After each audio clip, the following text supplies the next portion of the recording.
Maintenant qu'on est ici au Costa Rica, j'aime découvrir c'est quoi qu'eux autres ils mangent pour voir si moi je peux pas introduire un peu cette nouvelle alimentation dans notre régime, en fait, dans notre façon de manger.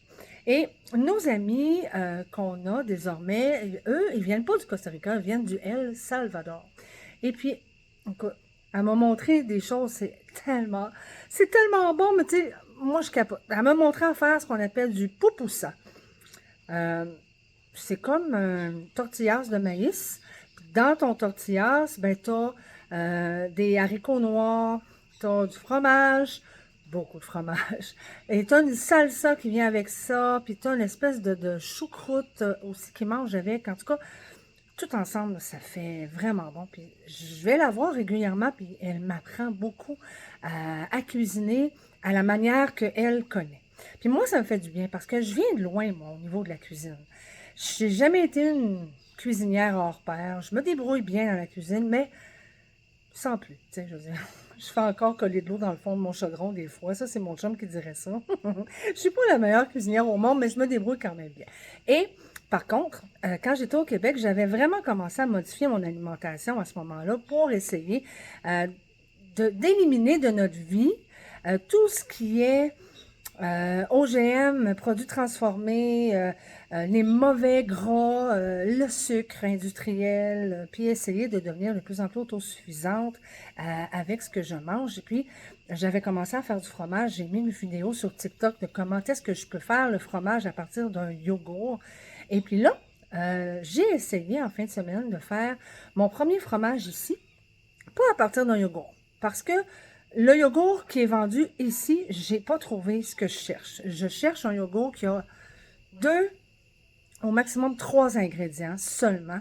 C'est pas le cas. J'en ai pas trouvé. Donc, ce que j'ai fait, c'est que j'ai un gentil voisin qui m'apporte un 3 litres de lait frais à toutes les semaines. Frais.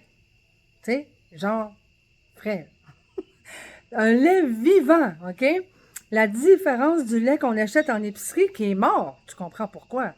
Le lait industriel est transformé, il est pasteurisé, il est chauffé, ils ont rajouté des vitamines parce que il n'y en a plus, ils l'ont pasteurisé, il est devenu mort. Ouais, ça, c'est quelque chose. Quand tu sais ça, puis tu le comprends, tu fais comme, ah, mais c'est ça, la réalité, c'est ça. Donc, je préfère prendre du lait de vache euh, vivant, avec toutes ces bactéries, là. Puis je suis pas morte, là. Ça fait 1 mois qu'on en prend de ce lait-là. Là. En temps normal, je bois pas de lait de vache. Je l'utilise pour le transformer pour faire des choses. Comme là, j'ai fait un fromage. Regarde. Ça ressemble un peu à un fromage cottage. Puis tu vois, il s'égrène un petit peu. Délicieux. Pour vrai. Très, très bon. Ce que j'ai fait, c'est que j'ai pris mon lait de vache. Et je l'ai sorti du frigidaire, je l'ai mis dans un chaudron, je l'ai mis sur le four juste pour enlever le froid. Là. Je ne l'ai pas fait chauffer, je ne l'ai pas fait bouillir. Je l'ai juste enlevé le froid qu'il y avait dedans. Puis ensuite, il devient température un peu plus température pièce. Je mets dedans une mini capsule. En fait, c'est mon ami qui m'a parlé de ça. C'est, tu sais, au lieu d'utiliser du citron ou du vinaigre pour le faire cailler, c'est une petite capsule que les autres utilisent ici. Je vais investiguer un petit peu, voir c'est quoi cette capsule-là, mais ça fait un coagulant. Donc, ça fait cailler ton lait. Puis, après une couple d'heures, ben, il est caillé. Puis, ben, tu sais, tu le brasses à la fourchette.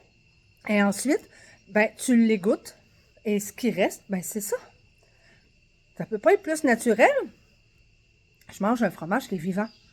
Moi, ça me fait plaisir. J'espère que tu t'intéresses à ça. Puis sinon, si tu as des questions, commente-moi, ça va me faire plaisir. Je commence à en apprendre de plus en plus. J'avais déjà commencé avant de déménager ici à comprendre ça, à manger vivant. Puis j'ai d'autres choses que j'apprends à faire de plus en plus là ici. Là. C'est pour ça qu'on veut être autosuffisant parce que on veut s'autosuffire, on veut plus être dépendant des gouvernements. Dans le sens où c'est eux qui gèrent la nourriture que l'on mange, mais moi je veux décider de ce que je mets dans mon assiette. C'est cela. Donc voilà, je voulais te partager ma première recette de fromage que j'ai fait ici.